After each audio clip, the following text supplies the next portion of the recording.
There's no really pretty exit. I mean, when you look at burial or flame-based cremation or alkaline hydrolysis, there's really no pretty way to go.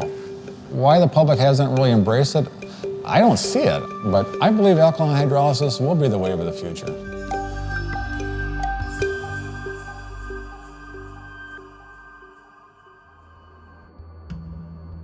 My name's Teri Reignier. I'm the Director of Anatomical Services at Mayo Clinic in Rochester, Minnesota. Alkaline hydrolysis goes by multiple different terms: resomation, biocremation, aquamation. Ultimately, it's a process by alkaline hydrolysis.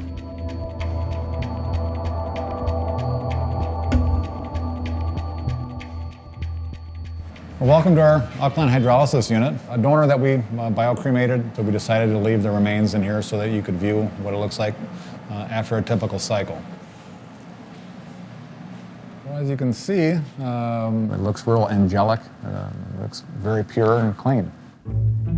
We put the individuals in a porous basket inside the machine. We have a prescribed amount of water that's added, and the alkaline, we use potassium hydroxide. So we heat it up to about 300 degrees Fahrenheit. And the water is circulated for the remains, and through the process, it dissolves the soft tissue. And what remains in the basket is somewhat similar to what remains in the retort for flame-based cremation is the bone.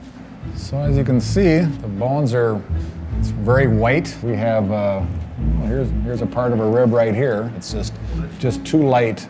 You'll never see this in a flame-based crematory. An example of your humerus, your upper arm bone, the jaw, scapula, or your shoulder blade. Back there were some really unusual articles that were going around. I think it was the impression that the whole body goes down the drain, similar to what the mob would do. They were trying to make their crime go away or the body disappear. The whole body doesn't disappear. I think if people understand it a little bit more, they wouldn't be so confused and might embrace change a little bit more positively.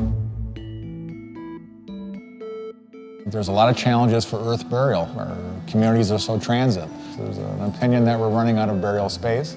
Are we burying time bombs as far as embalming fluid, chemotherapeutic agents? As far as the flame-based cremation, the biggest problem with that is the air pollution, the amount of carbon that it emits. But there's a lot of pollutants that do exit the smokestack.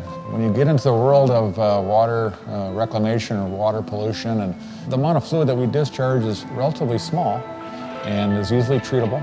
Well, we use probably about 1/12 the amount of energy that a traditional crematory does for each individual cycle. Lighting up a football stadium would be the flame-based version, and lighting up our office would be the comparison for alkaline hydrolysis, the amount of energy that's consumed.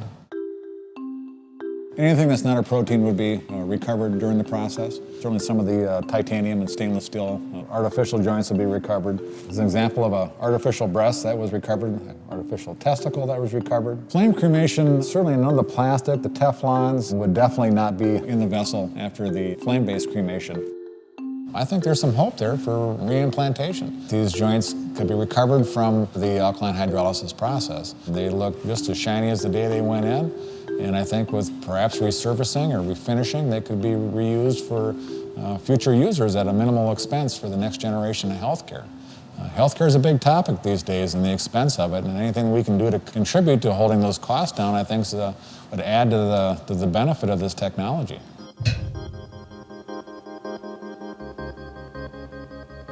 Alkaline hydrolysis is a game changer. It's certainly going to change traditions for final disposition.